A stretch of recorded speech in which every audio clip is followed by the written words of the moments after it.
You gotta have that black people lighting. I don't know if you had a black man on here yet, bruh. Shit different, hit different. We live in Chico. You odds are that percentages are not on your side.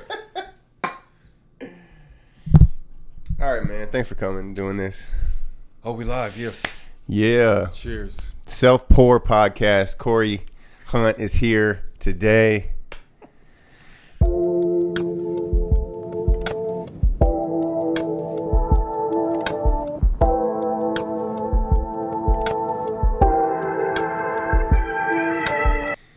We first started podding about 5 years ago. Has it been that long? Yeah. Thanks for coming, man. How you doing? Thanks for having me, Doug. Are you familiar with the format? This format, not as much. I mean, I'm feeling real uncomfortable. Our format is so much different. You know what I mean? It's like I'm in a whole new kitchen. I'm trying to find where the knives and such are. Yeah, let me move that a little bit closer to you. Yeah, I could definitely tell. Let's fix this before we start. I'm about to grab that thing, keep it old school. We could do that. Should we? Should we not? Let's see. If everybody else isn't grabbing it, I will be like everybody else. There we go. That's better. For the first time. I'm not familiar with the format. Let me just. There we go. Check too.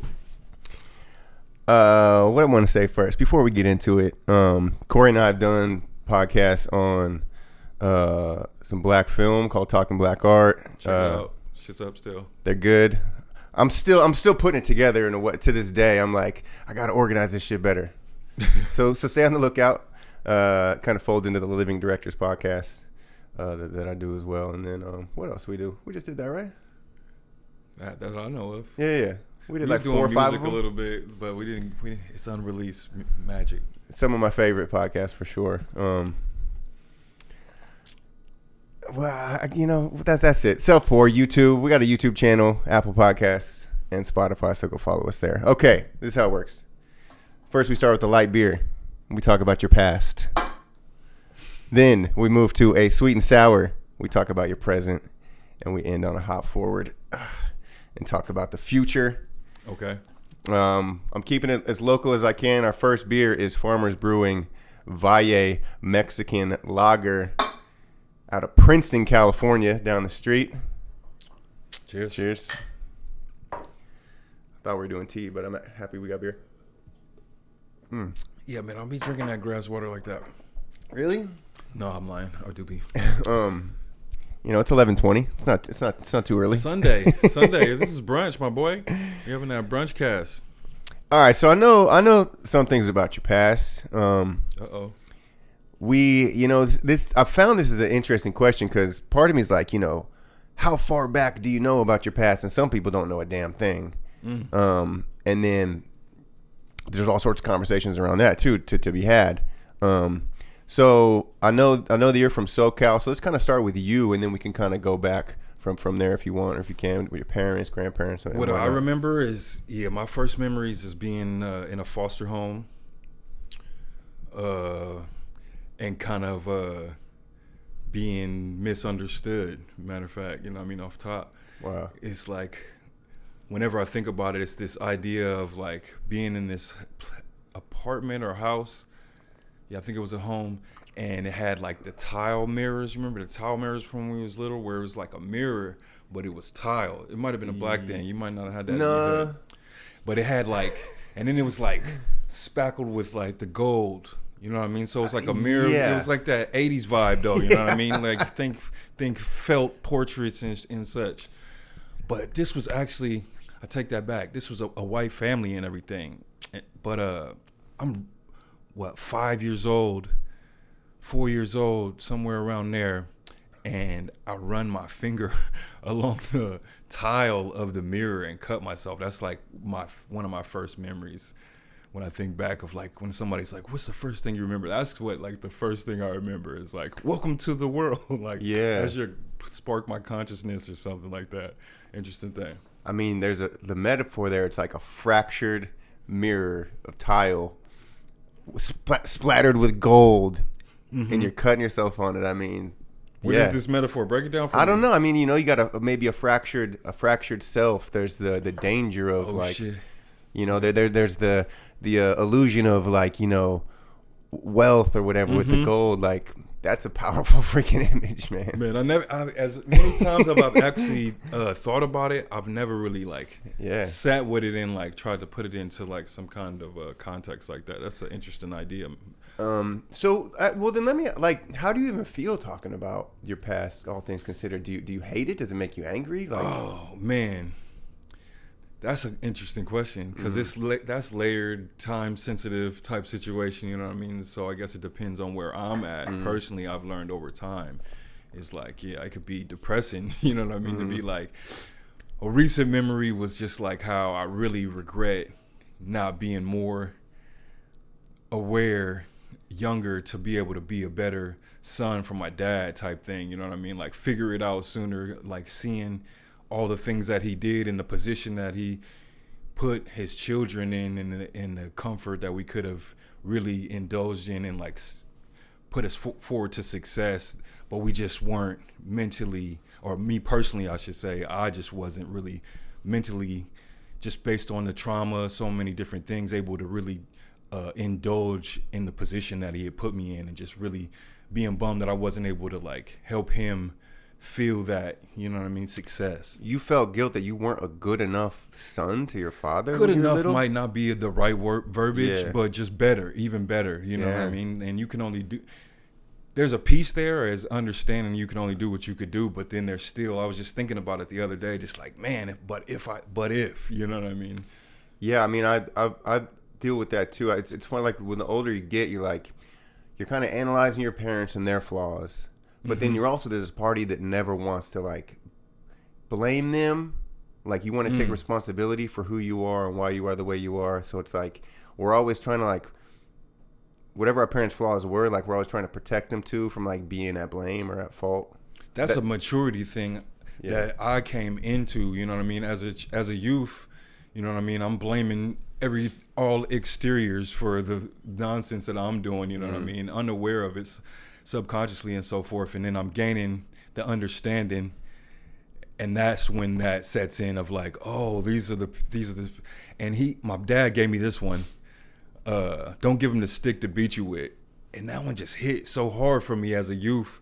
And what he was saying is like, I'm like, oh man, these cops, they just messing with me, blah, blah, blah.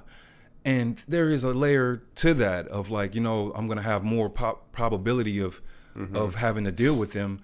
But if you know that, then why also put yourself in a precarious position of being where you're more likely, even raising the percentage even more. So it's like, don't put yourself even further behind the 8 ball if you think you're already behind it. Yeah, and then like, you know, that can also go like a little too far where it's like, you know, just comply, you know, with what, you know, and the so police he want was you to do or whatever. He was super anti, and that's where I get it from. You know, the apple don't fall from the tree, of like, yeah, that whole anti-establishment situation. The police don't comply. You know, don't sit, and that's part of it. You're giving them a stick to beat you with by complying, because that's how he break it down how police actually works, how it's made to work. It's like if you comply, you're actually working against yourself because they're not working in your favor. They're not actually protecting and serving. It's like the Malcolm Gladwell book breaks it down. I think it's Tipping Point, or it might be the one after that, but where he talks about how policing works and how when they come up to your car, it's an investigation, and they're looking around at all the things on the floor, and they're trying to extend the conversation, not to be friendly, but to extend their investigation and give them probable cause to arrest you or find you guilty of something. So can you tell us a little bit about like the location, maybe more about your parents, or like what you know about the situation from the beginning? So my mom is from Louisiana, these are my adopted folks. These are who I consider my parents. And so my mom, who was there, and my dad, they adopted me and my sister, my twin sister, who's my only biological blood that I know. They adopted us when we were about 5, and she's from Louisiana, he's from North Carolina, and they met in Los Angeles. And she basically just kind of, from my understanding of it, you know what I mean, really just pulled him out of the streets. He was just wild and having one of the wildest lives I know of and that I got in-depth detail from because he would just go around LA doing the Alcoholics Anonymous meetings and like telling all of these tales, and I'm just in the back listening like, what the heck? Dude jumped out the window and this and that and the third. But so then she comes along, and then they adopt us, and the guy that I know from then forward is just a total different character, which is similar to the mirror of my existence somehow. You know what I mean? I kind of had a situation like that where I didn't have a wife that kind of pulled me out, but just life definitely had a rougher youth, and then at a certain point it just clicked for me and then I just started doing more activism type things and stuff of that nature. What city are we talking? Los Angeles, South Central. South Central, okay. And LA. This is like 85, 86. So when we get adopted, it's about 85, 86, yeah. And do you don't remember anything before that, or do you? Like I said, there's like a year or two. Like my memories are really close to around the time when they started coming around to like adopt us and like see us. And so I remember seeing them pull up, and I remember our foster parents say that they were gonna adopt us, and like we were gonna be moving to a different family, and like just having the concept of like things might get way better than they were. That's because there were other kids at that foster. There was some hope involved in the process. Much hope, man. One of my other memories is just like standing at that metal screen door, staring out and just like waiting, like, oh, it's about to change, and like the deepest idea of hope you can ever imagine. Man, your life's a movie, dude. That's not a lie, my boy. That's not a lie. So then, can you tell us a little bit more about your parents? You know why they came to LA from the South? I mean, it's that great migration situation on my mom's part for sure. She has the whole Cajun family. They moved to Oakland, and so from there she ends up migrating to LA. She's like an actress, and she passed away when I was 9, so I really didn't get much from her. From like 5 to 9 was the amount of time that I spent with her, and I'm really the trauma between trauma and just so much going on. I really wasn't able to really absorb that much, other than she was just a beautiful woman, and like a lot of my gentleness comes from just experiencing what she was trying to instill in that short period of time. Man, so then it was just your dad raising you after that? Doing the best he could. That's where the wildness comes in, man, because he was just busting his butt, man, going across. And so where the riot started, he worked right around the corner at this post office. Like 92? Yes, in 92. And so around then I'm like 11, but my mom's passed when I'm 9. So he's going all the way across from South Central to the east side of LA, and it just over there all day. We get home from school and we're getting raised by like immigrant babysitters and whatnot. And so I just pretty much just got free reign of like the murder capital at the time. You know, just running the streets. It was wild. It was wild. Like Freeway Ricky, we lived like right down the street from one of his spots.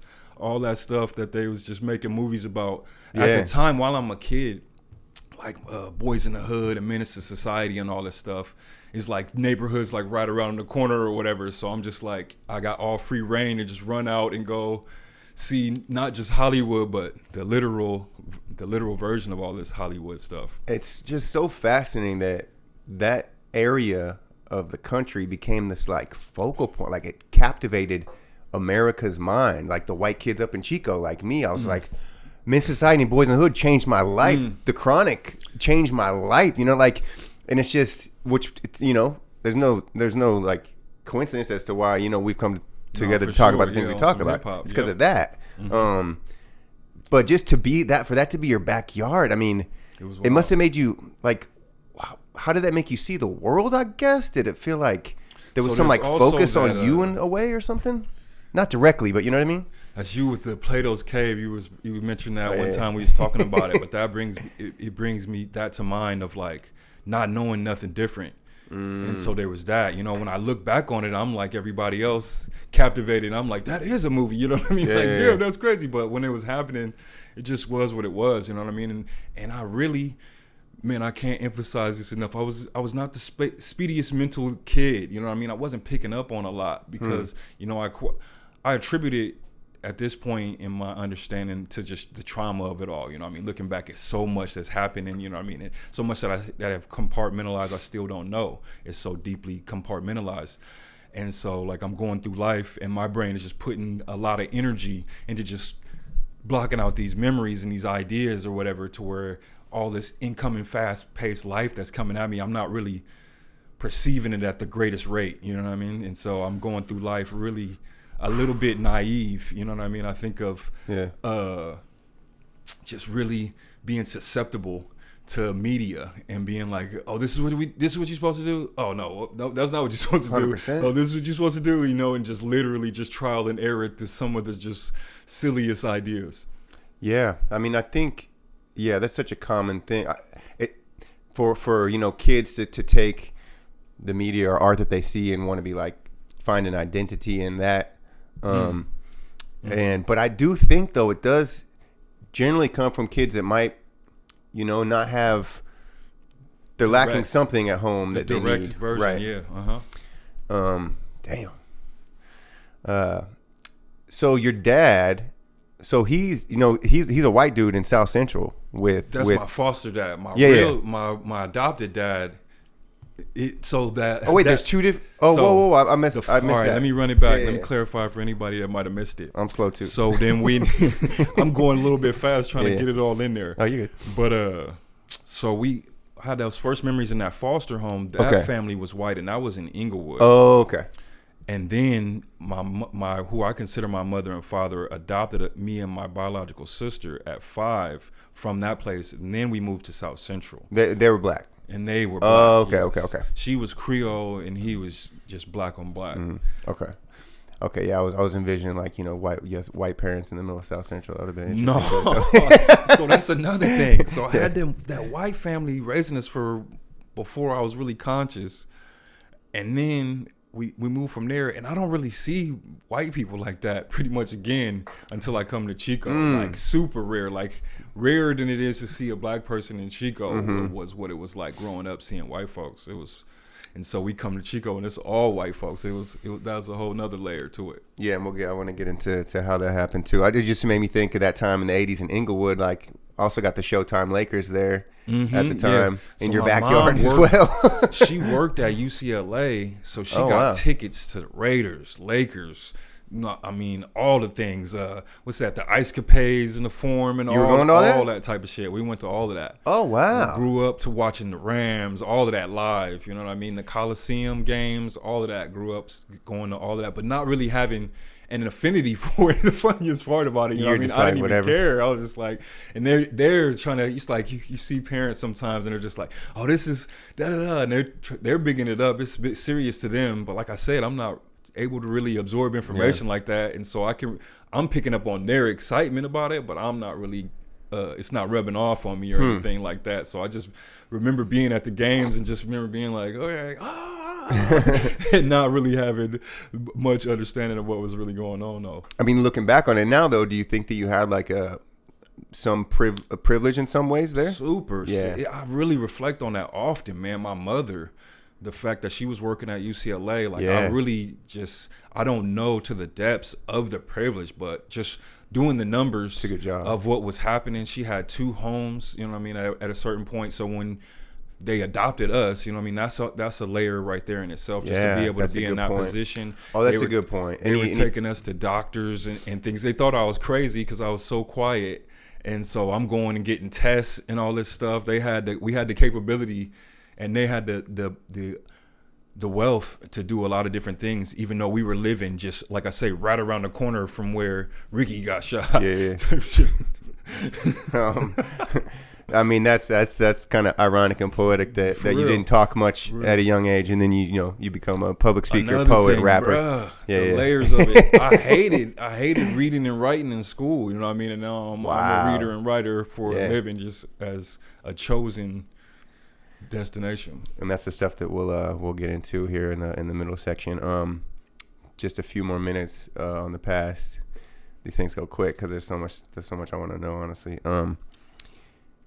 Is there any? I mean, do you want to share anything about your mom and her passing? Or do you know anything about that? She had hospice And so there was a bit of time where we were going to the hospital to see her. She had brain cancer, to clarify. Okay. And they were just using caveman tactics at this point in the 80s. You know, this is late 80s. And she worked at UCLA with the UCLA Medical Center right there. So even the best stuff, I'm supposing, I'm guessing, I'm not sure, but it was just really doing a number on her. And I just remember seeing her swell up and lose her hair. Oof. She was an actress, and so this was really impactful on her. And I remember that, you know what I mean, as little as I was able to take in, one thing I was able to take in was emotion, you know what I mean, and people's emotions. And so I really was able to feel just how, you know, rest in peace, bless her soul, just devastated she was, you know what I mean, and exposed with that devastation and how that affected her. That created a layer in me, you know what I mean, created a layer of my character, of just like going into the living room of that home and seeing her, and sometimes she having to watch me and not really being able to. She's, you know what I mean, at home on hospice. I'm not, when I think back on it, I'm like, I don't even really know what was going on there, but there was like a time or two where it was like just me and her at the house for probably an hour, maybe. And she was still feeding you and everything? She's like, why it really is memorable was just, I remember one time just, it was me and her at the house, and she's just walking back to the bed in the living room and having to use the wall. And I remember being behind her and like just like kind of like mimicking what she's doing, not really understanding what was going on. That's a core memory right there, folks. Whew, thanks for sharing, man. This is like about as emotional as you could get, man. I'm make sure I don't start crying. That's where it comes from, man. I got a lot of passion and power inside me, and it's like, it's an unfortunate thing that artistry, my most powerful gas that I have observed for anyone in artistry is just like trauma. You know what I mean?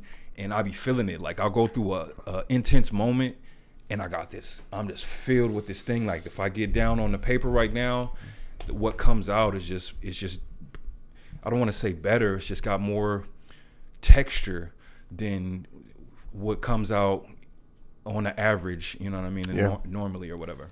Yeah, and I do think I wish that wasn't the case. I wish I could just tap into that same energy and just be like, you know what, let me just bang out this. But I mean, there's so much beauty and talent that comes from that. That's and things that, you know. No, for sure. You know, I don't know that if we care about being remembered after we're gone, but those are the things that I think cause you to kind of live on after you're gone, having that emotion. At this point, I do. You know what I mean? At this point, I do. I want to be remembered for something positive. You know, same. To an extent, but by who? And it gets convoluted.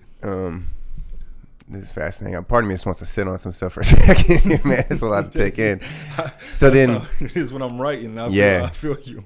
Yeah, my one of the best pieces of advice I ever got on writing was write what you're angry about, and I think that comes out in my writing pretty clearly. But there's some, you know, relation there too with like, you know, trauma and anger and the kind of the stream of conscious. You hit too hard right there. So you don't want to write about what you love though? You don't feel like it has the equal push pain? I don't even know what I love at this point. Maybe more reason to write about it. I'll let it go. For sure. I'll leave for it sure. at that. Okay, one more thing about your past. Can you tell us more about your dad and what's he doing now? Is he still here? My life, man. My dad was my life, man. He passed away in 2018. Hospice as well, man. And it was just like a full circle moment. What really was able to just, and the universe just knows, you know, as he was getting towards that time, man, he had a good period where he was just holding on for me and my sister.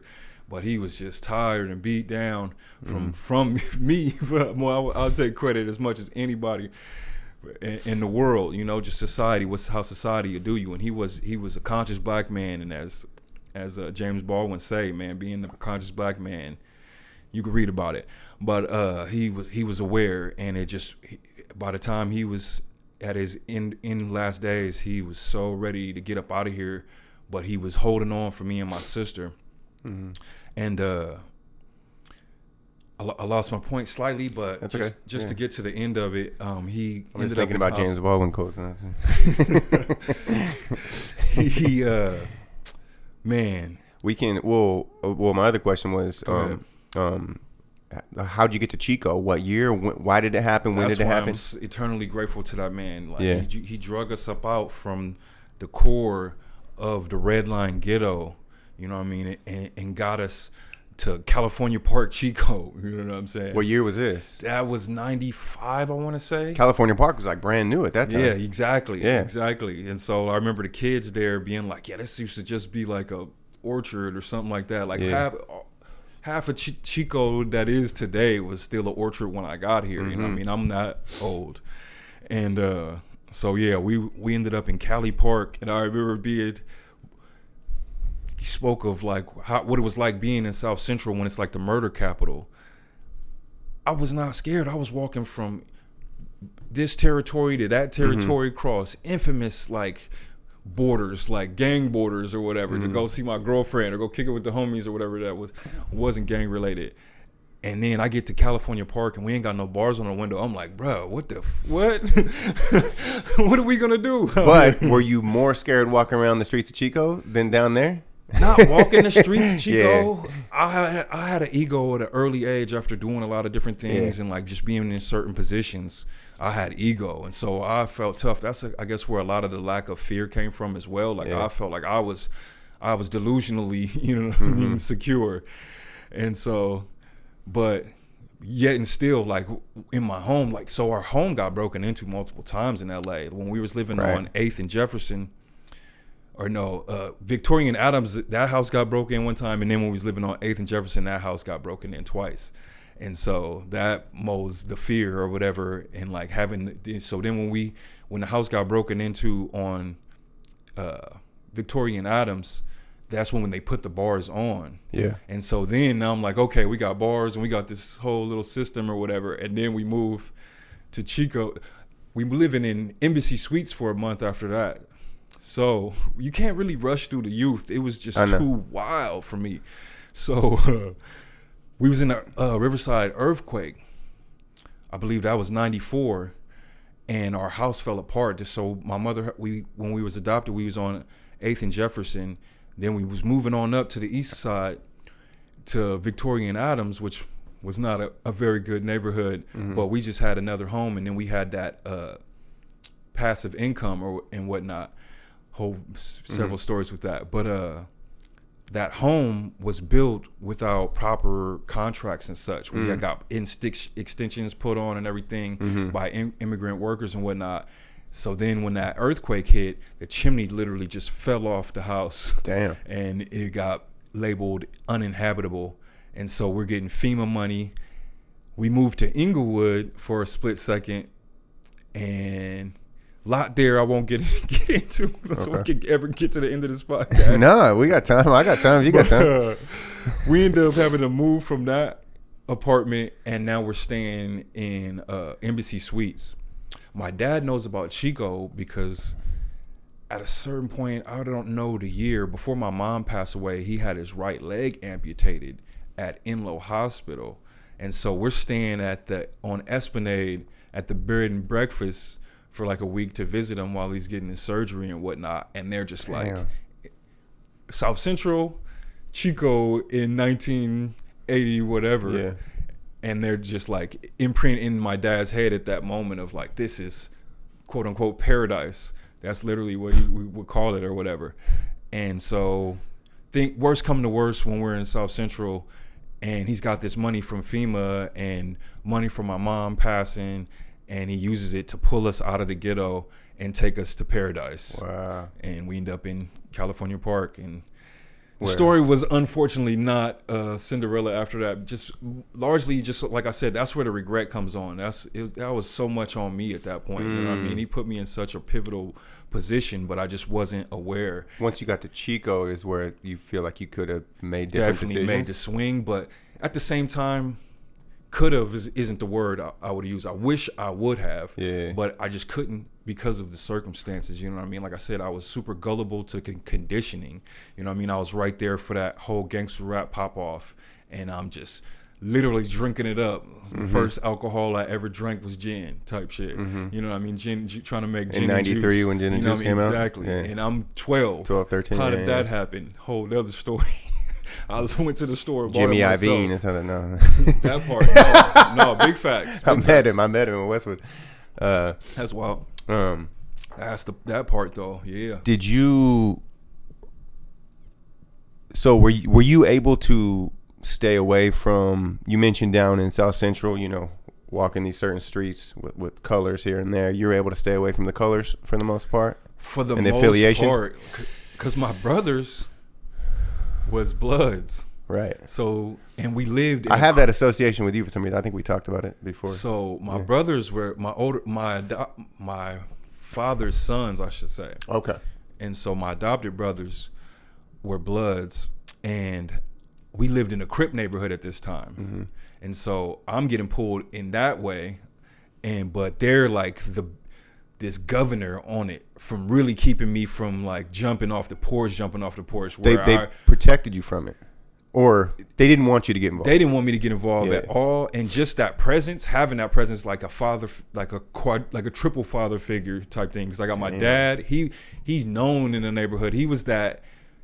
Speaking of boys in the hood, my dad was Larry Fishburne, like the dude coming out in the neighborhood and talking to everybody like, all right, y'all cut that shit out now, because he from the South, and that was a double-edged sword. He didn't really get it, so it gave him a false confidence in one sense, which he had. That's what gave me my spirituality, because goddamn, I don't know how he was just walking through there and just chest out, doing this and that and the third. And never really ended up in nothing too crazy. The house got shot at a couple times, but he walked through it all. And just my brothers keeping me from, if anything, they would want me to be Bloods, and I'm living in a Crip neighborhood. Yeah. And so that's just keeping me from really like being able to fully show out with it. But I wanted to, I'll tell you that. I was in the headspace of just like wanting to do whatever was just like jumping. Yeah. You know what I mean? And so it was spirits keeping me able to see it real close, but also keeping me from really doing that. What do you call those intrusive thoughts? Invasive? Yeah, them intrusive thoughts that come to mind where you're just like, oh, let me really do some stupid shit. Yeah, all the paths that we take and don't take, right? That part. That part. Okay, and so then when you got to Chico, which kind of coincidentally is when this kind of LA culture, black culture boom happens, is kind of when you move away from it. What was it like making friends up here? You basically, I mean, are you basically like, who are the black folks in town that I can kind of become friends with? Like, was becoming friends with white people like not a thing? Like, how did that work? So that's where that regret comes in. Where it's like I was more focused on that, instead of just like taking advantage of my situation. You know what I mean? I'm like, I need some ghetto. What is this shit? I need something comfortable. And my sister was kind of on a similar pace where she just wanted to go back home. You know what I mean? I was glad to be away from there, but I was even like that big fish in the small pond syndrome. And so I was like here for it at that point. When I first get here, it's like 95, 96, Tupac just gets killed. We rolling around listening to Machiavelli, you know what I mean? And rest in peace, Juicy Mac. Me and Juicy Mac rolling around. I don't know if you knew Juice. Of course. Courtney Thompson, okay. Yeah, and so, that was my guy, man. And I'm actually surprised we weren't friends in high school more, didn't hang out more. Because we were doing the same thing. Probably because you was white. No, I'm not. But I mean, hey, I was trying to get all the black friends I could. I had white friends, but man, now that I wasn't an intentional thing, but you mentioning it, bro, I was only kicking it with, like, when I think back, when I had that 1 year at Chico High in '98. Like, bro, it was just me and like 5 dudes. I remember y'all. Me and 5 of the black dudes, but it wasn't like I'm only gonna hang out with the black dudes. But for whatever reason, for one, I wasn't really there like that. Right. You know what I mean? I only came for lunchtime to play basketball. Right. And to bounce out. We won't get into the other activities. But you were only there. When I think about it, you were only there your senior year. Yeah. So I went to Fairview. Oh, well, that makes sense. Okay. I went to Fairview for the first 3 years. Okay, I had it in my head that you were there for other reasons. Yeah. So that's another reason that just it bled itself. Like the conditions led me to maneuver in the way I did as well. As much as I wish I would have moved different, you know what I mean? I'm not like, depressed, hard on myself, like, I should have did this and that. No, I did what conditions, preceded. Okay, that was pretty great. Dive into the past. We can. I appreciate. I should have gave you a warning. That's my fault, bro. No, that's great. I didn't think about it, and I know that, bro. When I go to like a therapist and shit, they be looking at me like jaw drop. That's how like it's hard to find a good therapist because of like how intense these stories can be, and so I usually know to be like, hey, just heads up, this shit might get a little wild. For it. No, you were definitely doing. I mean, the kind of double, triple trauma like moments that you had by 9, 10 is just wild. is it's pretty. Yeah, I haven't. It's a lot. The insight that I have for it, and just from my personal experience, for everybody, it might not be like that, but it was just like more traumatic in those moments for everybody else. Just seeing that kid go through that. For me, it was subconscious trauma because I didn't have the conscious capacity to really like, I'm just like seeing people like, oh my gosh, that's da-da-da-da-da. And I'm like, it is. And like feeling like I should feel these things or whatever. Yeah. But I'm too busy just processing. I was always super observant. And like, as hard as I'll be on myself, be like, oh, I'm slow, da-da-da-da. I was very observant, like, and so I'm just spending my time picking up on patterns to where now I'm like the pattern recognition is like autistic probably if I would go get checked maybe. But that's what goes into being an intelligent person, a writer, like how observant are you, and then how are you contextualizing that stuff and putting it back out into the world. Okay, on that note. This middle topic. Oh yeah, we get some more drink, man. I need some more drink. God damn. Yeah, I'm like trying to pace it. I'm like, let me get this part. I'm at this part now. We in the fourth quarter. Let me knock this down. We're going to the third. This is like a hockey game. We got three periods. Golden State cider, Mighty Dry. I'll get you first here. Oh shit, we're mixing a little bit. Sorry for the spill. I'm glad I got the talls. Apology free kitchen when I'm in it. There you go. I got another hazy in the fridge. We might have to do our own.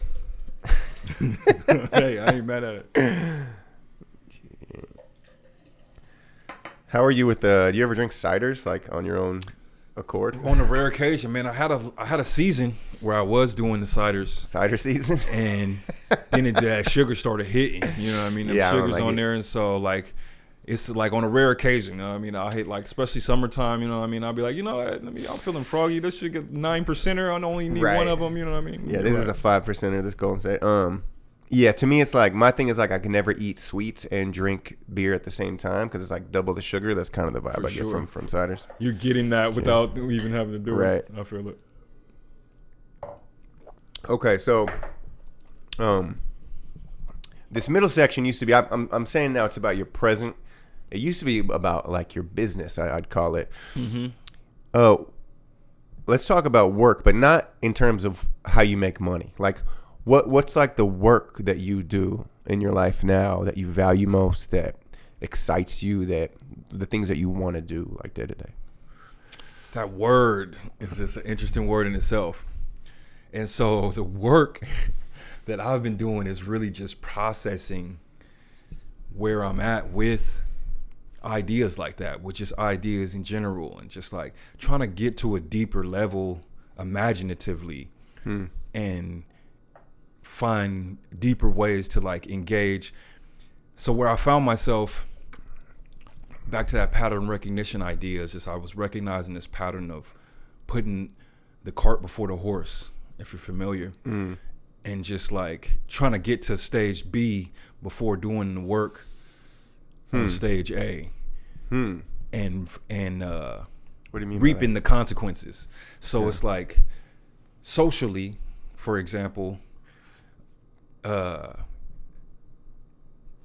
bring it to work. I'm a manager, and so these kids I work with, younger folks. You're talking about your regular job. Yeah, this is the actual at a cafe I work at, and the younger folks, in order to get them to do a thing, you can blunt force it because I said so, because this is the way things are, or you could try to inspire. And so I'm an inspirer, comes from my dad, And it comes from what worked from what he did. You know what I mean? The things that worked the best was the inspirational things, not the blunt force things. And there was just so much resistance to those things. And I adopted that at first and learned secondhand. Learned firsthand it didn't work, but didn't like put it together. My bad. Yeah. And didn't put it together. But then once I learned secondhand of like using that blunt force and like not getting the results that I'm looking for, you know what I mean, in personal relationships between, whether it's, romantic or friends and all of that, then putting that mirror on it and seeing, oh yeah, I don't like that shit either. You know what I mean? I don't like when people do that.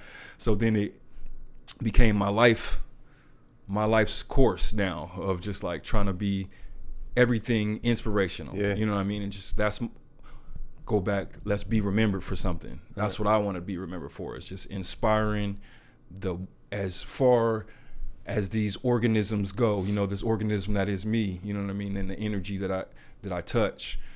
I think of it like, like a spore in bread, you know what I mean? And how you look at that on a mark, or like however you see that spore trail and how it just runs through there. I feel like each of us are that in society and in humanity, like, or the things we say and do, like go through humanity like that, and they like affect people. Like, just a person you walking down the street, you touch them a little bit, it's like a short trail. You know what I mean? A person in your life for a few years, you get that long trail of like all these things, and some you don't blunt force. You don't want them. You don't say directly XYZ. It's just who you are and what you're doing and how you're being.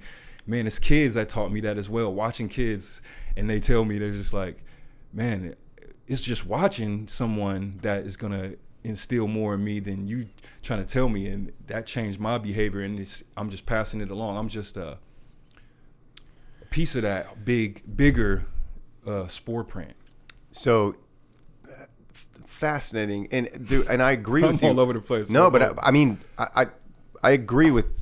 I live my life in very similar ways, with similar kind of outlooks and philosophies that you do, I think. And so in a sense, you're saying like your work is the man that you are from morning to night out in the world, out in the public, which also, by the way, includes social media. Sure. And more sometimes than others, for sure. Yeah. So maybe let's talk about that a little bit. Sure. I think one thing some people don't realize is that if you're a writer in the 2020s, Facebook is your platform to reach people, to reach eyes and ears and hearts and minds. It's not some just like throwaway, like, place to see pictures of your family or whatever. Like, it's friends. It's a real vehicle to publish your writing. It's a publishing platform. Yeah. I guess, if you talk about a little bit about your relationship with Facebook, and I mean, you write often on it. You write great things on it. How has that kind of affected your life, having that publishing platform? Oh, it's dynamically, all the ways, beautiful ways. All the things that I've put positive energy into, man, it's just been a lesson of what that can get me. And I hate that terminology, because it's like, that's what I'm really wrestling with, this idea of transactional behavior and trying to like really see beyond it. But everything, I hate that word. Everything. I fight it too. I fight transactional behavior too. I hate transactional behavior. But so many things are just inherently transactional, and it can be symbiotic. You know what I mean? It's a symbiotic process, but it's just these dances between what can and what can be and what is. You know what I mean? And so it's like trying to remember. And it's so often that in my experience, I've witnessed others, but I've definitely witnessed myself just like have an idea of who I can be, and then kind of lose and like conflate that with who I actually am. You know what I mean? And so it's like, when you say, what has that done for me? It's just helped me really see those things. It's really helped me kind of get into that work of like, who am I? What am I affecting? I see there's a presentation online of what I say a thing, and then what I'm living. Like this idea of like posting a picture where you're somewhere, but you already left that place. And why do you want people to see you in that place? A whole nother layer, big dog. Yes, sir. And then once you're in a relationship, those motives can change. All of that. Single man on social media, on the gram, is a lot different than the man in a relationship. Layer that on to this idea of like me saying something online and like just trying to really wrestle with where I'm coming from, you know what I mean? And so that's what I mean by putting that back to full circle of like putting that cart before the horse, of like coming out there and being like, this is what I think we need to do. Then coming to recognize that you have to connect. And that's where it's all at. That's where it all lies. You have to get the ideas and understand what's a good idea, and then implement those ideas in your life. And then with that, you have to connect. But with that comes frustration and trauma and all these other things, to where connection sometimes gets put on the back burner to necessity. Like, no, yeah, I want to connect with you and all, but bro, I need you to do this right now. You know what I mean? Like if the house is getting robbed right now, it's like, I'm not trying to connect with you. I need you right now. We can't read Maya Angelou right now. We got to all the things, bro. They're about to come in right now. Get the fuck up. Do what I'm fucking telling you right now. And so there's just those two ideas of like living in this generationally oppressional society and feeling that ever pressing need to just right now, and just seeing people die and all these things right now. We need to do the thing right now, but then just recognizing that the house is already on fire. And so really sometimes, like me working in the kitchen, a lesson has taught me sometimes slower is faster. You know what I mean? Sometimes you just gonna look at that, cut yourself trying to go too fast, getting things done, when really if you just go at your natural pace and understand where the limits are. Like there's a limit, you know what I mean? There's a limit of what we can achieve in all things. And so socially there's a limit of what we can achieve until we set the table and be imaginative. This is for you especially. I'll be seeing you online and we be talking, and that's where our situation comes, is like, man, I keep hitting this pole. But I struggle with it, and that's how I seen it. Is where we hit the wall is our imagination and our ability to say, and that's what I'm wrestling with, is this, where is the end? What do we want the next chapter to look like? What are we contributing to the next chapter to look like if we're authentically auditing ourselves in our behavior, and we look at it like theoretically or hypothetically, statistically saying, you follow me? Like saying, like, if I look at it on the average, what is the average, to put it in more black and white terms, like what is the average MAGA supporter gonna respond to this that I'm putting out or whatever, if my idea is like on some Republican versus Democrat situation. So often I see proclaimed Democrats doing things that are just galvanizing so-called Republicans, you know what I mean? And it's with that idea of like putting the cart. One of them. I spoke to it a second ago, but it's a difficult thing because it's so frustrating. But the real thing, if you really want to affect change over there, you either gotta distance or you gotta do like nasty Jesus work. Like you got to get in there with the leopards and be like, yo, bro, what's going on with you, family? You know what I mean? And like really get in there and like get the muck on you and take a risk of getting hurt in different ways, getting sick, getting murdered possibly or whatever. But if you're really trying to affect that change, then that's where it's at. It ain't in like, bro, you're XYZ. That shit's already been circumvented. You know what I'm saying? This game been going on way too long for it to be that simple. If you really want to solve something that's been going on for a long time, you're going to have to do something that ain't been done. A lot of people haven't been doing for a long time, I should say. And so there's a small amount of people that have been doing what's necessary and what's necessary for more people to do. And so now what's needed is something to connect the masses to that small amount of people. You know what I'm saying? And that's the work that I'm trying to find my way into, of like, how do I really affect in a way of like these people that is in the trenches are over here and doing like college level activism, we would say, just to put it in square terms. PhD level. To where it's like, you can't get someone that's a MAGA person over here to Cornell West type activities. You know what I mean? You're not going to get them to behave like that. It's a large gap there that somebody's got to do the work of filling that gap.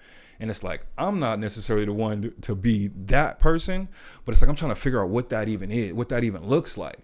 And I'm seeing so few people looking in that direction that I'm seeing that as a desperate need, because it's like this idea of like, oh, pedophiles can't be healed. Is that true? I don't know the science behind it, but it's if you think you can, you might be right. If you think you can't, you're definitely right.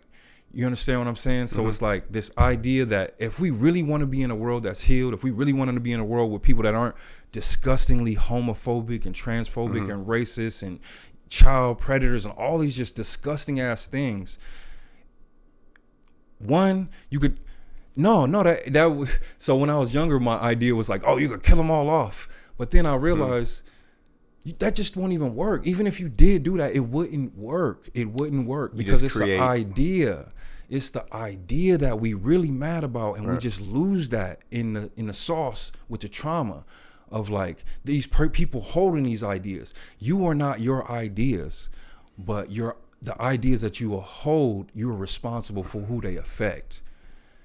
And so it's like, that is a very complex phrase. You understand? Because for the average person, you are your ideas because of they affect other people. You know what I'm saying? But the reason why that distinction is necessary is because you can always remove the idea from a person. Right. And so there's this growing notion that no, you can't do that. If a person is a MAGA person, they're unredeemable, they're unsavable. There's no way you can remove those ideas from their head. And I'm trying to figure out how, open to the possibility that actually might be a reality. That might be a thing. I'm not a bigot to where it's like, you can't show me data that just says that, no, that is not a thing. And where we have to figure out a different route. And those people have to just be quelled from the thing for whatever reason. But where I'm at right now is, I think we can. Yeah. You know what I'm saying? And I've seen it, for one, is why I think we can, to the worst. There's this deplorable people that have had their mind changed. You know what I'm saying? You think of the guy that went in with the Ku Klux Klan. He didn't go in there explaining to them off jump. This is where a core of my theology comes from. Is I want to say, I'm not gonna mispronounce his name or say the wrong name. Daryl. I can't remember it off the top of my head right now. That's the bad thing about that. It's all good. But I'll have another. Anywho, he went and was befriending like the top brass in the Ku Klux Klan and getting them to give him their robes. And so that proves to me empirically, until further notice, you know what I mean? Science is ever changing. But the science that I've seen on it is the worst of the worst can have their minds change. And that is where we need to be doing the work if we truly want to affect change and not just flip the coin to the other side to where oppression is just pointing in a different direction. Because what makes that also evident is people's already just being oppressive with their language and behavior. You know what I'm saying? We don't never want to be in a society where it's like, oh, you think like this? To the gulags with you. You know what I'm saying? It's like, nah, bro. It's we trying to heal. Like, we trying to have a society where it's like, if any of us fall, you're like, oh, you failed. It's like, oh, he failed. Let's get our brother back up for whatever reason. Whether he failed because he was being goofy and he could have prevented that, or he failed because he was being hateful and he could have prevented that. What we need is a healthy society. He's in it. We have to heal him and that, or them, whoever it may be. And that's where I'm trying to do the work to try to find where I can be more inspirational for the largest percentage of energy to be on that time. There you go. And as you know, I mean, you just said so much. I do be doing that. It's great. So I'm trying to, I think in terms of who you are and what you want, I think you did kind of wrap it up nicely there at the end, in terms of like work and what you want. You know, I think the things that you're saying now, they do involve wanting to effectively like change society in ways that you deem positive and that we could say are objectively positive. My mind be going so fast and the story is so just viscous and dense. I'll be skipping steps. That's probably crucial to know. And so, yeah, I am an activist, and I've done years of like direct work, and like I've been on police committees, I've been out in the streets, and that's where these ideas have been formed, not just like from just sitting on Facebook making posts and being like, oh, my comment section XYZ, but adding that bit of data, the comment section, also what I hear in the streets from people. Like, I don't say anything online, but this is what I think about those ideas in all different kind of directions, from people with Republican type ideals, people with leftist leaning, you know what I mean, liberal, the whole gamut. And that's why I feel the hope that gives the hope of like understanding like this clumsy bit of work that I have been doing so far, that I can be just so much more succinct and educated and informed, and be that example of continually educating yourself, informing yourself, and presenting yourself in a way that's inspiring, not controlling. You know what I mean? Preaching, controlling. That's where I grew up is in the church that preach like, this is what you're supposed to do. And the Lord said, this is what's right. And that taught me like that didn't work for me. You know what I mean? I'm asking questions. I need to know like, well, what about this? What about that? And when you ain't got the answers, and I'm to the left. And so that taught me, I always want to have the answers. If I want to be persuasive, then I got to know what I'm talking about. So if you tell me a thing, even if I might initially agree, I'm still like, nah, but you know what I mean? Nah. And I'm going to argue you down like, for an example, a Christian versus a Muslim. That was my early introduction into like debatism. Right. And like what I learned is from the Christian theology of like, you have to know your other theologies as well as you know your own, or that's how that's how they get you or whatever. And so I've just taken that all the way to the bank, from leftist to you know what I mean, whatever it is, hip hop, to all different type of components and cultures of life. Do you view yourself as an educator in a kind of different way? Sir. Yes, sir. I mean, I was called a rapper at one point, and it started getting offensive at a certain point. Oh, interesting. Like we haven't talked about your music at all yet. But. Yeah, we blew right past that. It's just too much, you know. I don't want to keep you here for 3 days, but it's a lot in there. But yeah, we'll get on it on TBA. Check out TBA. We've got into a lot of things on there. But the Talking Black Art podcast, shameless plug. Hip hop started in high school from some kid that I think was actually trying to holler at my sister. This was back in like '96, and so like to befriend me, he didn't put the cart before the horse. He had his game right. He was like, you know what, let me get in with the brother, and then I'm gonna holler at his sister. So he's like, you know what, let's write some raps. And we and I never wrote a rap in my life. And so that's what gives me this sneaky suspicion of like, why does fool want to? And he was like legit rapper. He was legit Bay Area. Okay.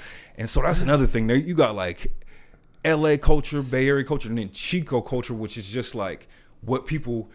It's the telephone game of culture, you know what I mean? What people bring from cultural centers. And well, to be honest, it's a lot of country white culture too up here too. Back then, it was like Oregon Trails type shit, where it take like 6 months from culture that's in LA to get to Chico. And so if you could go out to these places, you had this like these tokens where it's like you're for your circle, you was that guy that could bring the new songs and all the shit that's on the radio right then, because there ain't no internet and all that. You was the internet. Right. And so I was that guy. But anyway, I was one of those guys. But this kid, A1, man, rest in peace, my mom. Amon Coleman, yes, sir. That's who got me started rapping. That's who I wrote my That's who you talking about? That's who I wrote my first rap with in history when I was 15, 16 years old. I think we was like 15. I know, man. We was 15. He came over, and he's like, man, let's write some raps. And we turned on the Loonies beat, and I just started writing. I was already on that like English tip, Like when the teacher put the prompt on the board, told you to write for 15 minutes. And so that's where I went with it. You know what I mean? He turned on the beat and I just went on English prompt with rhymes. And I had the idea. I was already deep in the culture as far as listening. You know what I mean? I memorized my first rap in like 5th grade or something like that. Right. Raunchy ass DJ Quick. But see, we were doing the same thing with that too. Exactly. It's not the largest of worlds, man. True, like true. You see, and especially the older you get, you start seeing the similarities. Right. Like, man, we are all so similar. But well, it is a smaller population up in this area of people who have those interests. I mean, in the grand scheme, just of humanity, bro, the archetypes of it, we like break them down into all these fine nuances or whatever. But when you take a little step back, dude, they start getting so smaller, not binary, but just way closer to it. You know what I mean? Like where you could just see pinpoints. But anywho, that's where I got into the hip hop thing, and that informs a lot of my situation. Right. You know what I mean? Where later on in life, I learned about the culture of hip hop. Where I got in it through rap, but I learned about hip hop culture like 15, 20 century. Got it tattooed on me type shit.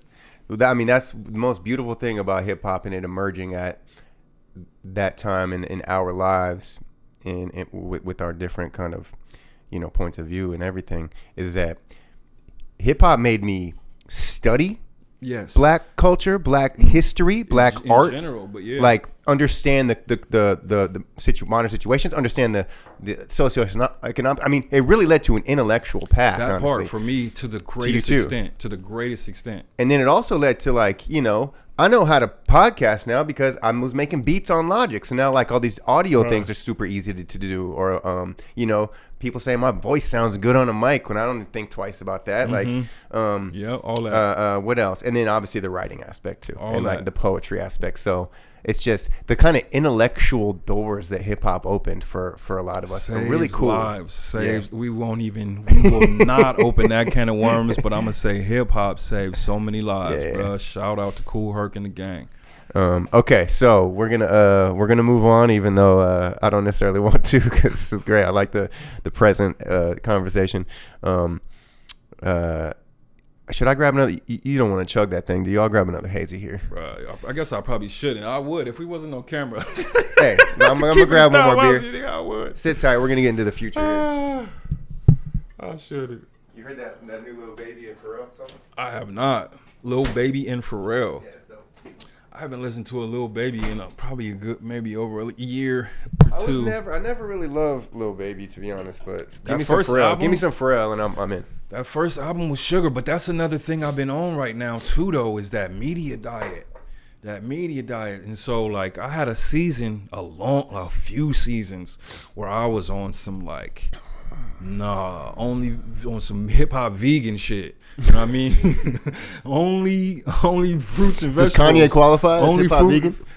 He did early Kanye, and it was like that. Tempeh, he was like, you know what I'm talking about? He was like Impossible Burger. So he was vegan, but it was cheating. It's a good name. Cheating, but it's still vegan. It was still there when you talk about graduation and even probably late registration. Man, that late registration got me through a whole time situation. I was out in Louisiana after Katrina, and I was working for the CCC, and we was literally staying in like California Conservation Corps. And so Arnold Schwarzenegger was the governor at the time. He signed this thing to get like multiple, because there's multiple hubs across California, the California Conservation Corps, that like go around the different parks. No, so you're talking about the conservation. The original one was the CCC as well, that I think it was Eisenhower did or whatever, that was national. But this one is just in California. Okay. And so they go around to a certain jurisdiction and like do the national or like the parks and everything, like Lassen, and we used to go up to Lassen. That's and dope. What's the one up in Redding? Mount Shasta? Shasta, yeah. So we go up to Shasta and Lassen and things like that and do like 7-day spikes and fix up the trail and situations I seen some pictures like that. Of you with that. Yes, sir. So that was when I was young buck. But Arnold Schwarzenegger had us out in Louisiana. They signed a contract to get a few of the different pods out there to help with the That's we was dope. like cutting trees out of the street and out of people's homes and situations like that. That was like 08 Katrina? Bruh, now you asking me the wrong question. I was No, because George Bush didn't like black people. So that was that was 07, 08. 06, 07, 06, 07, 08, yeah. Speaking of Kanye. Okay, so let's move forward. That was our sweet and sour present conversation. I'm rocking with that. I don't know if we're supposed to give like opinions on that, but I'll fuck with it. On this one? Oh yeah, give opinions. No, Golden State's nice. We had I can't even read the damn where it's from. Headsburg, you know where Headsburg is? Hell to the no. Ain't too many black folks out there, but take that. anything with Berg in the name. That shit vegan though. That's what hit me. I seen that out the There you corner go. of my eye and didn't even know it. Okay, so that we got our Cali, we got super local right here, we got medium Farmers. local, and then we got uber Farmers. local. Sierra Nevada, hazy little thing. It's Classic, our hop banger. forward beer. You ready to get to this one? You want to finish Let's that get side it. Yeah, I'm first? about to finish it. Okay. We are hopping. Oh, we double forward. cannon. I see what you on. Yeah. I'm slow, like I said. Yeah, man. that's why you gotta can keep that triple there. explain. Yeah. Okay, hop forward into the future. Little hazy hop forward. Oh yeah, that's hop forward. Hoppy. Man, IPAs or hazies are hoppy. but when they say hazy, it start losing that. That's why I rock with them. When it start really getting hot forward, that's when I got to jump off the train. But I guess I'm a little bit more tolerant than I thought I was. Well, I think just IPAs use for sure, hops. and that's what was confusing to me because when I see the hoppy, it's like having like bitter or something. having the bitter one, and then somebody pours some juice on that thing or whatever. You know what I mean? And I can rock with that. But once you start getting to them West Coast IPAs where they're just like somebody poured it off a white dude's armpit into your glass, I'm like, damn. A little too piney. By the way, this podcast was inspired by the Commons in Chico, which has different Shout walls. out to Commons. They have the light beer wall, the sweet and sour wall, and the hop forward wall. So that's how the format. That's why the format of the podcast is the way it is. Okay. Shout out to Commons. I fucks with them tough, man. And what they bringing to Chico, the culture they bringing to Chico, bro, is I can't. Russell, I can't come on now. overstate that. Like all of that, they did become a hub of culture in Chico, which is Bro, the fact that one of my best friends has La Russell in his text, chopping up with him, I'm like, look at what you've built, bro. That show was so fire. But this is about you. La Russell will be on the pod at some point. Hopefully. Russell's heaven sent. Cheers to that. Yes. You almost had your La Russell moment earlier today. Talking about pedophiles are okay. I did not say, oh yeah. You didn't say that. You about to turn it into one. He trying to get them clicks up, ain't he? Hey. No. You said they could be saved. You said they could be saved, maybe. I said it's you possible. questioned it. I You said the questioned it. only way. I know. Let me. All right, now I got damn. No, they know. They heard. No. We gotta go. Hold the fucking phone. That's not what you said. Sheesh. We need to laugh, bro. It's been such a heavy pod. I need to laugh right now. Hey, your boy MC here to explain and clarify. All ideas and thoughts previously spoken were only for him and him only. But no, if it's possible to Epstein save too. the worst one, motherfucking clan leaders too. That's where I went with it, and when I said that shit, I did think of him. And I know I did. Now we here now. Yeah, I got La Russell's back, bro, because of course, in order to get these ideas out, somebody got to be the one to step out and say it, and everybody is like the mass. No, I that word, everybody, everything, lazy. I'm not a fan of those. Let me step back from that a little bit. So many people are just willing to. Like I was when I was like 15 years old and they was trying to tell me Pamela Anderson was the hottest thing moving. And I was like, yeah, Pamela Anderson. But at some point it clicked in me like, I'm saying this, but I don't really feel this. What do I feel? Who am I? And then since then I start looking inward and figuring out that, no, the Nia Longs are the baddest things walking. You know what I mean? And that's just for me. You know what I mean? That's not for the next person. You know what I mean? You got to find out for you who is what's your taste, your personal taste. But the masses, that's an uncomfortable place to be because you could end up like La Russell, and that's why it's engineered and designed for incidents like what happened to him to happen. Right. So people don't jump out the window and say something that might stir up this whole matrix that's already moving in the flow. And we all, you know what I mean? You can't have the straight. There's one little river fuck up the whole world. You know what I mean? You clog up one river, it'll mess up the whole world. And so you can't have people going around and saying things that are actually change minds, because what he was tapping into, Kanye tried to tap into it a little bit. And like, not to say that either one of those men are not fallible or haven't done something wrong or right or the other, but just that idea of like saying something that really is where that shift lies. And so that moment inspired me a lot. Yeah. You know what I mean? Combined with a lot of my experiences of like how everybody responded, all these different platforms, and how they was like not compassionate and like bandwagony and like really like Jesus on the. They turned that nigga to Jesus on the motherfucking then you get cross, the whole bro. Religious black culture in the mix of that too, and like there's what that's underlying, what's intertwined within that, because like when you talk about anything, it's really truly a monolith like that. And so when you talk about the black church, there's a chapter in there that's disgustingly homophobic. There's a chapter in there that is the depths, the core of homosexual sanctuary.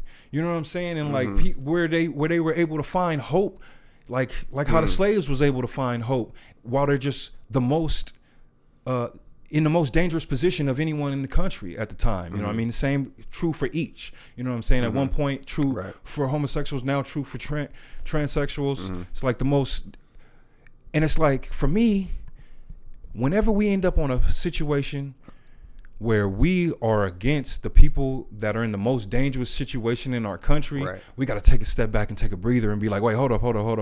You know what I mean? And it don't mean that we got to let go of our faith or our culture, whatever that may be, but we got to reassess how we apply it and how we imbibe it type situation. And so that's where I'm at with mine. I'm like, let's get back to the pod. Okay, future.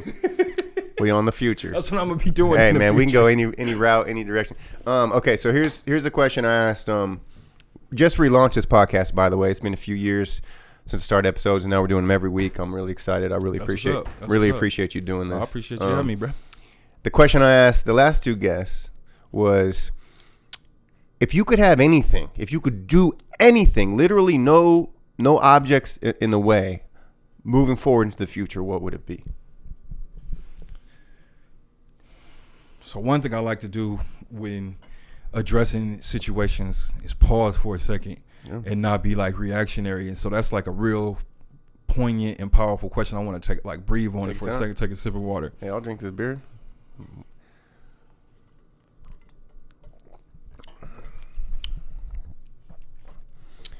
I like to ask questions where maybe the answer is unknown.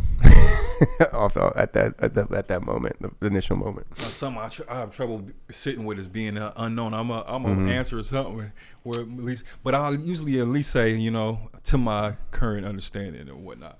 But to get to it without too much ado, it's just, I touched on it earlier. It's just some sort of version of that inspirational situation, and I'm really trying to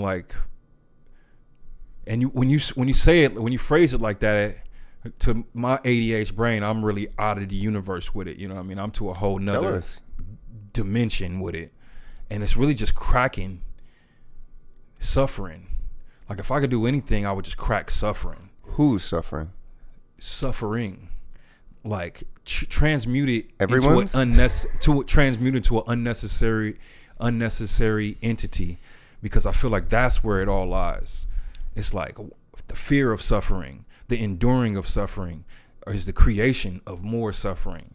You know what I'm saying? And so that's where a lot of us are in our attempts to create change, just creating more suffering. And I found myself guilty of that, and really just had to take a step back of like, what am I creating right here? You know what I mean? And like, while at the same time, that's what makes it so sweet, is you are creating change, you are affecting change. But where is the two? You got to look at both of them, the suffering and the change. And in this society, you gon' create suffering just by surviving. As soon as you pay your rent, you in there. You know what I mean? As soon as you have a place to stay, you in the game. And with that money is on the chain of suffering, and for you as well, with at some level, you know that that's what you're doing, and so now you fighting against that. Now you dealing with that, and you trying to antibiotic your way out of that, or rest your way out of that. Whatever you're trying to do, you're trying to drink, and it ain't antibiotics. It's drinking, it's smoking, it's sexual behaviors that's out of the frequency of what your end goal is. You know what I mean? And the list is a plethora. And because if it was only a few, then we wouldn't fall victim to it. But it's so many that it's like, as soon as you solve one, it's like, oh, I'm a vegan, but how much sugar you eating? You know what I'm saying? I stopped smoking cigarettes, but how much you drinking now, or XYZ? It just, the shift is so difficult, and so we just got to keep watching the shift, and one of the shifts is from when we get to a position where we are, all right, now I am covering all these bases, and I am living a life that can be inspiring just by anybody that comes across me at any point in the day. But now, except when I'm trying to inspire the change, because I'm spending so much energy to put myself in this position and hold myself in this position, which is causing suffering. Even when I'm trying to do so much to mitigate it, it's still, like I said, my rent, my taxes, XYZ. Now, when I try to affect the change, I'm coming from this place. It's hard for me to stay centered. It's hard for me to stay grounded and come from a place of, I could be you, and what would I need if I was you to be where I want to get you to your end goal that I would prefer type situation. And so that's what gets lost. I think, well, one thing we really share in common is that I think we're very ambitious in our ideologies. Overly, like I said, you dug into my soul and got that real one, and that's where I'm really at in life. But I guess, and the challenge for people like us is like, how do we describe that in real terms? Yeah, in real time. So like, if my desire is to literally be the president of the United States, and that's what it is, okay? And like, as silly as that is, or whatever, like, to get into politics or whatever. So is there kind of a real world picture that you have for this that fits your ambition and your ideology? It's currently educating myself and just continuing to improve me first. Like, so I can be the proper, like, you can't blow proper notes into a damaged instrument or an improper instrument. And so if I want to make these certain type of notes, I got to carve myself into the proper vessel that I want to be. And so, like, right now I feel like a recorder, and it's like making songs, and everybody's like, "Oh yeah, that's cool." And it has a crowd. Playing that meme Titanic song with off key. You can find the right song, and you can play that motherfucker forever, right? And be sustained. But it's like, I'm not trying to be sustained. Rest in peace, Guillermo Mash, Bill Mash. That's who hit me with that idea of like, if all you can do is add more suffering, then don't. And like, that's not the verbiage that he put it in, but that's what I took away from some of the conversations that we had. Is he a local person? Very well known national local activist. Local Man, living it like he talking it. Like, all the things that I'm saying, man, he was so inspirational with more than words. It wasn't the words. Like, words don't move me really like that. You know what I mean? They do. I mean, I overspeak often to make a point, you know what I mean? That's that artist hyperbole. But it's like, words definitely do move me. But in context, in comparison to like certain type of actions, it's like, you could say, man, you the greatest. But then I'm gonna watch you. I'm gonna watch you when I slip and I stub my toe, and you're like, I'm like, yeah, all right, I see you. I might be the greatest to you in a certain context, but at the same time, there's something I need to keep an eye out for there, not to put a name on it instantly, even, but just to be like, okay, and then watching that pattern develop into a fully blossomed flower of whatever that flower may be, whether it be jealousy or just ignorance of insecurity, or whatever it may be, and lost the point there. It's okay. I have more questions. Bring them. Send it.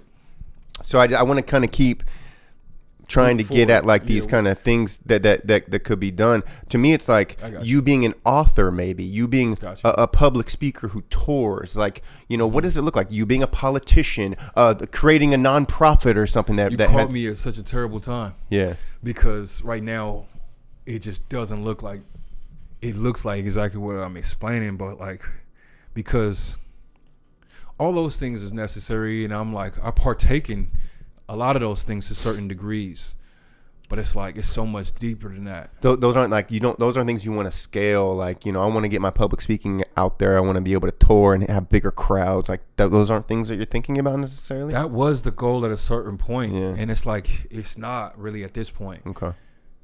It could be again at a later date, but right now it's more so just like trying to really figure it out. Like push all of that type of that's where it's really at for me right now.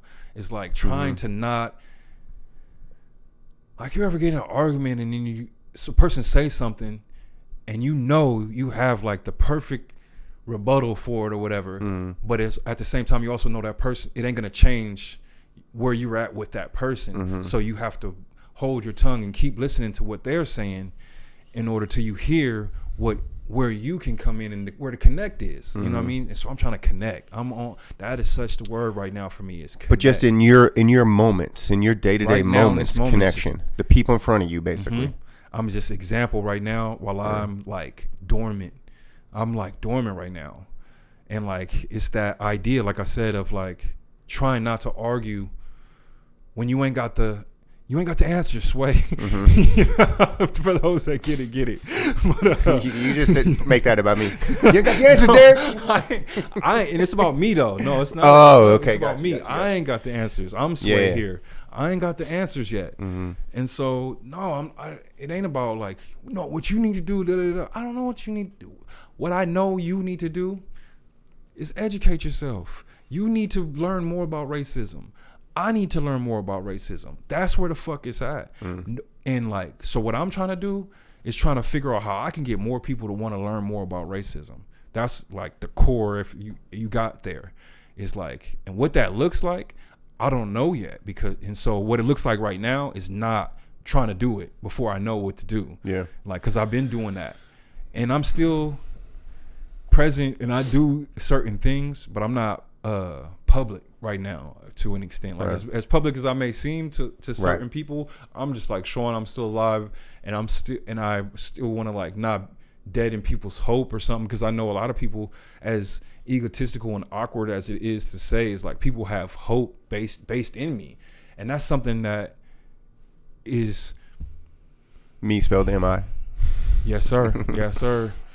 Whole nother. Sorry, I didn't mean to cut off your thought. You about to say something. No, not at all. But that is a whole nother rabbit hole. But it's like, that's not where I want it. I respect it and I appreciate it. And if that's where it needs to be for right now, then I need to let it be there. But it's like, it's deeper than that. It's always been deeper than that. And I've been doing a poor job of letting it be there, honestly, because I don't want it to be there. I don't want to be a leader. I don't want leaders. I want a society that is full of we're not going to all be able-bodied, but a society full of compassionate individuals that are seeking all to lower personal and societal suffering. And like, that's just so far from where we're all at. And the linchpin in it, from my current understanding, is the collective lack of understanding of racist ideas and the apathy towards grasping a better understanding, even for like black folks, like even the people that are underpinned at the heart, or like at the core of dying from it at the highest rate, from, you know what I mean, 80% of gun homicides being black men, being 14% of the society, and that's not from all black men that they're getting gunned down from. Some is from the police that's supposed to be protecting them, which creates a dynamic in an environment that puts you in a society that perpetuates the suffering. Like, all this suffering that exists is self-perpetuating. That's the envious aspect of the idea of the exhibition that is suffering. It's just so for lack of a better term, beautifully designed. You know what I mean? The human body is so poorly constructed. You know what I mean? If you look into the biology and of the humanity, there's just certain situations. It's like, why is that don't even need to be there? But for suffering, it's so succinct and clean and crisp that it's just survived through the eons of all of us. And so I'm just in a space of just like, damn, son, my enemy is not some goofball that fell victim to conditioning just like I did when I was a little kid in the backyard drinking gin and pouring it out because it tastes like rubbing alcohol. You know what I'm saying? That's just foolishness. That's a victim. I've been that victim. And so that's why I'm so clearly able to see, like, no, that ain't the end. And it's like, on the other end, we end up doing the same thing to each other of stopping the sentence before the paragraph is done and being like, oh, this person is racist. And da, da, da, da, da. It's like, yeah, that's true, but they still a victim. Oh, this man is violent. Da, da, da, da, da. That's true, but they still a victim. You know what I mean? All these people is still victims. We got to get behind all of the victims, not just the ones that we see as suffering. Man, it could go so much deeper. I'm going to let it go get another question. When you say, well, we're going to wrap up here soon. Okay, for sure. When you say they're still a victim, to me, that's the line I would use instead of heaven sent that LaRussell said. I'd say, you know, so-and-so, they're still a victim. This evil person, they're still a victim. That resonates with me a lot more than you're going to get me in trouble than the religious tip. But you're going to get me in trouble. I'm going to have to do it. All right, universe, you got your boy. You got something? All right, we out here on a platform with my thoughts on the motherfucking LaRussell shit. That's crazy. All right, so you're like, it needs to be this, but it wasn't your phrase. Right. It was his phrase. I didn't mean to say it needs to be. I said that resonates with me. That's important. That resonates with me. And so more. for it to resonate with you more, you would have needed to be this. But why couldn't you let it resonate where it was at and like still get that same idea? And so that's more a hypothetical hyperbole for the masses of like, why didn't more people? Why wasn't like they was like, oh, heaven sent mean this though. Yeah. But you knew what he meant. Why couldn't he just mean what he meant and we all fly with it? Right. And that's what's really fucking important. And we didn't fly with it because that's where it's at. That's that suffering.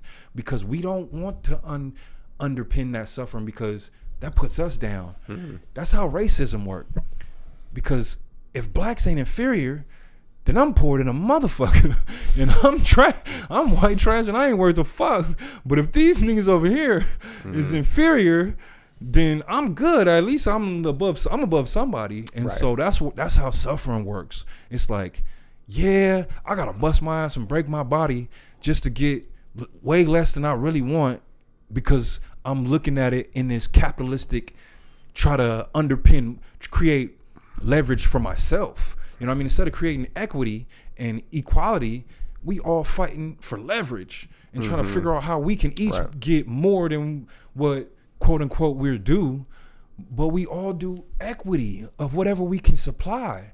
But that idea in itself will get you just attacked because people who already up and sliding in the Lexus or whatever is the luxury status symbol and played the game by the rules, they don't want to lose what they didn't earn. Like, why you didn't play the game by the rules. That's why you want it to be like that because you ain't got this Maybach or XYZ. And so that's the hard conundrum of trying to get, and then you down here and you like, this person with the Maybach, they watching these people get killed and they don't care, XYZ, and that's all true. But what we really gonna do that really affect it?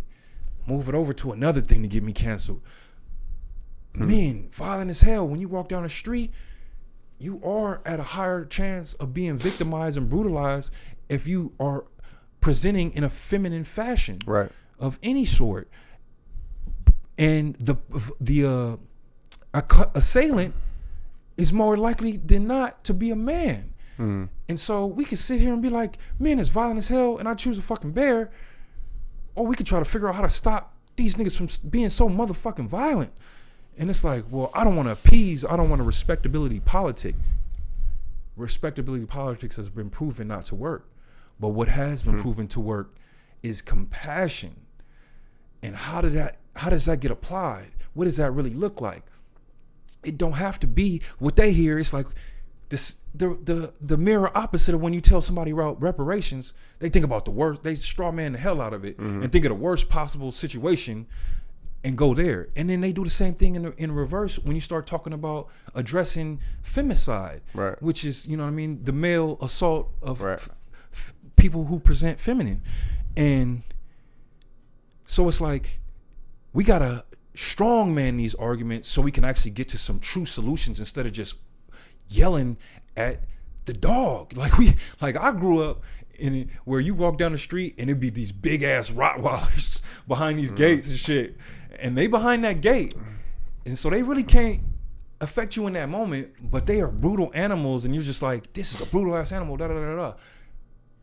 But then some people walk by that gate and see the animal is caged up, and now they want to get they shit off, and they want to be cell warriors, what they call it in jail. The motherfucker that be when the door is closed, they, motherfucker, I'm this, I'm that, stupid dog. It's also what a dog does too.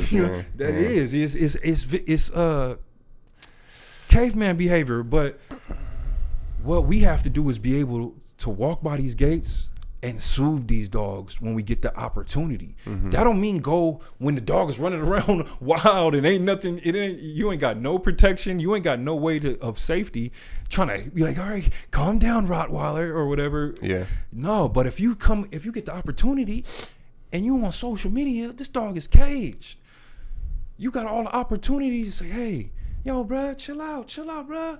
Look, here's this little fucking sausage. Just set the sausage out there and fucking create it over it. And it ain't gonna be day one that motherfucker gonna switch up. But if you keep doing that shit over time, you got a new friend in a fucking vicious animal that's on the other side. And it's just like, that's where I'm at with it. I'm not gonna ramble your ear off with it. No. But that's my future, is like trying to figure out all the facets of what that is. And to put it in flesh, possibly try to author something around that. Obviously, as being a writer and a creator, that's probably where it lands. I appreciate you even asking. That helps me kind of really meld it down and get that down into a solid of like, that's where I'm headed. I mean, this has been one of the best self-pour talks that I've had, because I think you're really personifying that phrase right now, and I really respect, like I said, and appreciate it so much. One kind of synopsis of, or summary of what you've been saying to me is that, like, you know, we have these ambitions to kind of change people, change the world, improve conditions, and that seems like the most ambitious thing in the world. But the real ambition is changing yourself and improving yourself, and that it does this. There's the no same. greater ambition than that. They're one and the same. That's is what I'm trying to get to. It's like, that's what I realize. It's like we try to change the world and we're like, everybody do the thing, do this, do that, da, da, da, da. But really, the way you really change the world is go inside and change yourself. And it's like LaRussell said this, back to my guy. If you want to change the world, change yourself. He said, he ain't never seen nobody to put in the work that ain't been successful. And so if you want to change the world, change yourself. And if you put in that work, you ain't not going to be successful. You going to be, and I've experienced it because I ain't even really put it in like I can, you know what I mean? And the success that I've had in that regard is what keeps me healthy. You know what I'm saying? Right. People coming up to me and showing me love, man. So much gratitude to all the people that have supported me over the years in so many ways. We could have a whole podcast about the way that I've been supported by community. That's what's kept me in this racist ass city, is because, like this racist ass quote unquote country, there is these veins, this animinium around the bones of this fucked up misogynistic country, like Wolverine. I've been watching X-Men 97. You gotta forgive me. But racism is the animinium on the Wolverine of America. Out of everything you said, that's the first time you lost me on this podcast. No, I fucking might have went left. I might have went too far on it. Hazy got me. But I appreciate you having me, man. And like I said, I appreciate everybody that supports me, for real. I hope people watch this interview, because in this community specifically. Because I don't think a lot of people are exposed to some of the thoughts and creativity that you have within you. So, and I also every time that we get together and do anything, I also feel like it's a very valuable thing, and I really appreciate that. Agreed. You know, Sure. business, quote unquote, partnership, and here's to continuing working together. Nah, for real, yeah. Salute. Can't wait till we get back on TBA. Cory Hunt. Cheers. Thanks Self for having me, pour. brother.